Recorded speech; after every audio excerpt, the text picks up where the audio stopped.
Доктор Желев, по време на вашия мандат като президент през 1995 година на Европейския съвет в Мадрид, България подаде молба за членство в Европейския съюз.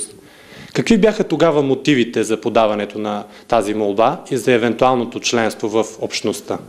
Всъщност, първата декларация, която гласува за Европейския съюз, това, което е гласувана за Европейския съюз, това беше декларацията на Великото народно събрание, в която то категорично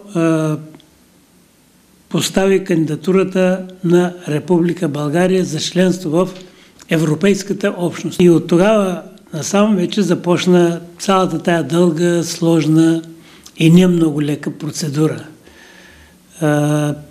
Бяха създадени специални екипи от специалисти, икономисти, финансисти, които подготвяха асоциираното членство на България в Европейския съюз. Преди редовното пълноправното членство имаше и такава процедура – асоциирано членство. И тези екипи от млади хора, много добре подготвени специалисти, свършиха огромна работа. Те разработиха тия несиметрични операции, които всъщност в търговията с Европейския съюз и другите операции облагодетелстваха нас, предпазваха ни от конкуренцията на Европейския съюз, която, ако е свободна, можеше да не размаже. И аз се спомням, някъде 93-та или 4-та година ние бяхме приети за членове, асоциирани членове на Европейския съюз и едва в 95-та година, месец декември в Мадрид, предложихме вече, след като България беше направила всички необходими изисквания в законодателството, промени в законодателството, в икономическата област по отношение на реформите, тогава депозирахме кандидатурата на България за редовно пълноправно членство в Европейския съюз.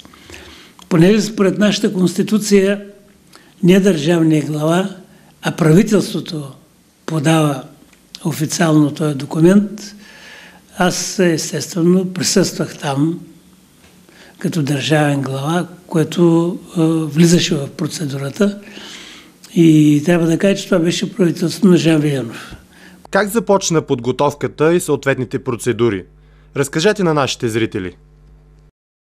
България трябваше да направи още много неща.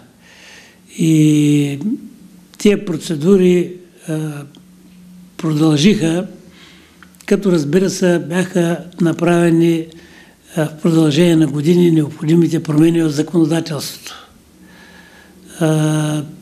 Някои от тях опираха и до промени в Конституцията, които едва сега се правят, да кажем за продажбата на земята на чужди граждани, не български граждани. Имаше и други някои такива изисквания и нашето законодателство беше преведено в съответствие с тези стандарти и изисквания на Европейския съюз. Другото нещо, което беше много важно, това са икономическите реформи. Реалните икономически промени в България. Приватизация, реституция преди това, след това или по същото време и връщане на земята на нейните предишни собственици или на тяхните наследници.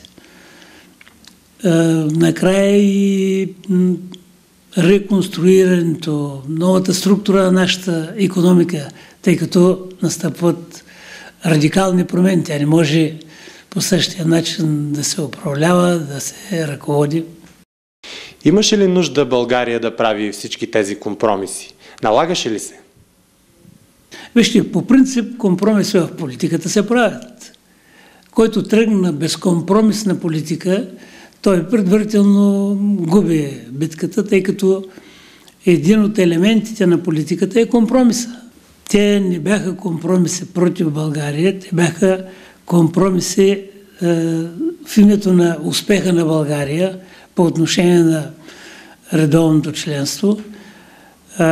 Тогава обаче комисиите, които идваха от Европейския съюз, от Международната централна агенция, която се занимава с атомната енергия, много категорично настояваха да бъдат спрени тези реактори, като реактори, които са от поколението на Чернобил. Поради което България с подобни реактори се явява потенциална опасност за Европейския съюз, за европейските държави. Така категорично не беше поставен въпроса и нямаше как, компромисът трябваше да бъде направен в името на това България да може да стане и член на НАТО и член на Европейския съюз. Освобождаването ни от политическите окови е безспорно. Не следва ли обаче слагане на икономически окови? Няма ли България да се превърне в черноработника на Евросъюза? Тя трябва част по-скоро да намери, както казах, нишите, в които ние можем да се пишем. Една от тях е туризма. България има великолепни условия за туризъм. Морски туризъм, селски туризъм, културен туризъм, с тия открития от тракийската култура. Че ние сме една от, може би, трите страни в света, които имат такова многопластово и древно културно богатство, паметници, екологично земеделие и селско стопанство. Това означава и месо, и зеленчуци, и грозди, и всичките клонове на селското стопанство, защото все по-високо се ценят екологично чистите продукти. Доктор Желев, защо стана така, че интелигенцията пак попадна в категорията на социално слабите? В началният етап това беше почти неизбежно. Защото, вижте, ние имахме една интелигенция, казвам не цялата интелигенция, но една голяма част от нея, и която беше на издръжка на режима. Режима я поддържаше, създаваше изкуствено условията за нея. Какво тя създава не беше толкова интересно. Важна беше преданността, лоялността към политически режим. Но така интелигенция съвременна, способна да се конкурира с западната, американската или западноевропейската интелигенция или японската, не се създава. И зато и ние фактически през целият този преход минахме един много тежък преход по отношение на интелигенцията. Покрай тая част от интелигенцията, която беше до голяма степен паразитна, за съжаление пострадаха и много, твърде много от способните, талантливите интелектуалци, които са оставили на България сериозно наследство. Но мисля, че ние излизаме от тази фаза. На 22 януари се навършват 15 години от стъпването ви на длъжността президент. Какви спомени у вас буди тази дата? Ами този ден ние се събрахме с моите съветници, колеги в президентството, тъй като аз от президент станах втори мандат президент. Аз бях избран от Великото народно събрание на 1 август 1990 година и вече по новата конституция, където беше записано, че държавният глава, президентът се избира пряко от целия народ. Аз спечелих тези избори, макар да имаше 22 двойки, кандидат-президенти и вице-президенти, всички воюваха срещу мене, всички ругаяха, предлагаха алтернативи. В края на краища ние успяхме и след това каквото можахме направихме. Какви бяха надеждите ви тогава и какви са те сега? Да ви кажа, в общи линии моите надежди се сбъднаха. В общи линии. В края на краища нашият преход, като всеки друг преход, който беше извършен в посткомунистическите държави, беше успешен в първите две фази. Прехода навсякъде имаше 3 фази. Първата – разрушаването на старата тоталитарна политическа система. Това е борбата за свобода. Това е знака, символа при него. Изграждане на многопартийна система, независими синдикати, свобода, гаранциите за свободата на словото, печата, сдруженията, митингите и прочее, изграждане на медии, които не са независими медии, които не са под държавен контрол. Втората фаза беше изграждането на демократичните институции и демократичните устройствени закони, плюс Конституцията. То е създаване на юридическата основа вече на демократичното общество и на демократичната държава. И третата фаза е провеждането на икономическите реформи. Тя беше най-трудната. И накрая на нашия разговор, ако вие днес бяхте президент, къде бихте поставили своя акцент за развитието на България? Общо взето ще да правя същите неща. Общо взето казвам.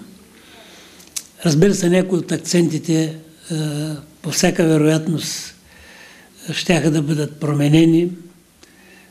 Някои от механизмите, чрез които ние искахме да правим промените бързо, с максимално малка загуба на енергия, на политически сили, социални сили, защото от дългият преход, от провала на реформите, хората загубиха не само надеждите и вярата в демокрацията,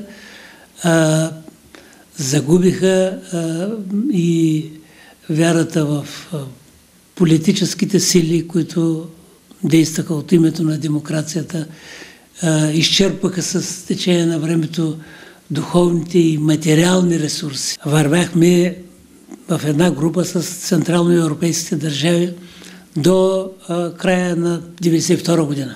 Нас никой не отделяше от Полша, Унгария и Чехословакия. Тогава още не се бяха разделили. Обаче след провала на икономическите реформи, опитите за връщане на нещата назад, ние отпаднахме от тая група и останахме една група с Румъния. За мен вижте, най-важното е, че България закачи своя вагон за бързия влак на Европа. Сега може нашия вагон, поради това, че не е от най-новото поколение и най-добре оборудвано, заведено и прочее, ще чука, ще трака по пътя, но в движение ние ще поправим каквото трябва да се поправя, но ще вървим с тая композиция. Господин президент, благодаря ви. Благодаря ви за този разговор.